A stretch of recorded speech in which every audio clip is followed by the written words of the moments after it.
City life style ఇదో స్వర్గసీమ. నిద్రపోని నగరంలో అర్ధరాత్రి దాటిన అంతులేని వినోదం, ఉల్లాసం. పూర్తి వివరాలకు చదవండి రేపటి సాక్షి హైదరాబాద్ ఎడిషన్. తెలంగాణ మంత్రివర్గంలో ఎక్కువ మంత్రి పదవులు వచ్చిన జిల్లా ఏందంటే ఎవరైనా ఏం చెప్తారు? టక్కున ఖమ్మం జిల్లా అని చెప్తారు. ముగ్గురికి మంత్రి పదవులు వచ్చినాయి. పెద్ద సీఎం తర్వాత చిన్న సీఎంది కూడా ఖమ్మం జిల్లానే.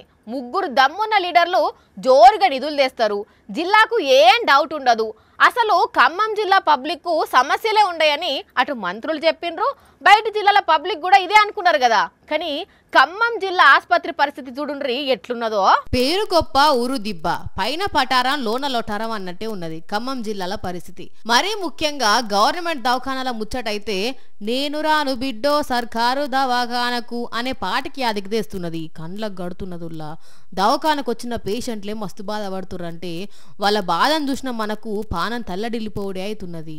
టాబ్లెట్లు రాయమంటే రాసిర్రు, మందులు దొరకవు అంటున్నారు. నేను బయట చూసుకోలేని పరిస్థితిలో ఉన్నాండి. ఇద్దరు పాపలు నాకు, ఎట్ట చూసుకోను ఏంది. పాపం అక్క కండ్ల పొంటే నీళ్లు తీస్తుంటేనే ఎంత బాధతోనున్నదో, ఎంత పెద్ద జ్వరం వచ్చిందో అర్థమవుతున్నది.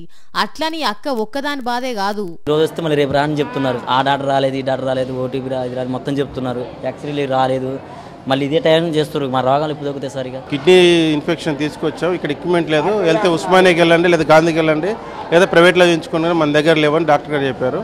అయ్యా ఆరోగ్య శాఖ మంత్రి దామోదర రాజనరసింహ సారు ఇన్నరా ప్రైవేట్ దవాఖానకు పోయి చూపెట్టుకోమంటారట. దవాఖానాల నుంచి గివ్వే సమాధానాలు కాదు, ఇంకా ఉన్నాయి. వీళ్ళ బాధలు కూడా వినుండ్రి. ఆ టానిక్ కూడా బయట తీసుకోమని ఇచ్చారు నాకు. అదే డబ్బులు లేకుండా చేస్తారని ఇక్కడికి వస్తే ఇక్కడేమో మందులు లేవంటున్నారు. బట్టి విక్రమార్క, పొంగులేటి, తుమ్మల సార్లు కండ్లారా చూసి చెవులారా ఇన్నరా సార్లు. ముగ్గురు మంత్రులుండి ఒక దిక్కు రాష్ట్రాన్ని ఏలుకుంటా, ఇంకో దిక్కు జిల్లాల చక్రం తిప్పుకుంటా, ఆఖరికి వచ్చేసరికి మీ జిల్లా పెద్ద దవాఖాన్ల మందులు లేక పేషెంట్లు ఏడుస్తురంటే ఎంత నామోషి సార్లు. మందులకు బయటకు పోవుడే, స్కిటీ స్కాన్లు పనిచేయక ప్రైవేట్ దవాఖాన్లకు పోవుడే, ఎక్స్రేలకు పోవుడే, టానికలకు పోవుడే, ప్రతి ఒక్కటి ప్రైవేట్ దవాఖానకు పోయినాక మరి గవర్నమెంట్ దవాఖానాలు ఎందుకు సార్లు? ముఖ్యమంత్రి రేవంత్ సారేమో వైద్య ఆరోగ్య శాఖకు నిధులు పెంచినము అంటాడు. దవాఖాన్ల పరిస్థితి ఏమో గిట్లా ఉన్నది. మరి నిధులన్నీ ఎక్కడ పోతున్నాయో ఏమైనాయో గాని కనీసం మందులు టానికలు లేకుండా దవాఖాన్లు ఎట్లా నడుస్తాయి సార్లు? జర బాధలు తీర్చురు సార్లు, మీకు పుణ్యం ఉంటది.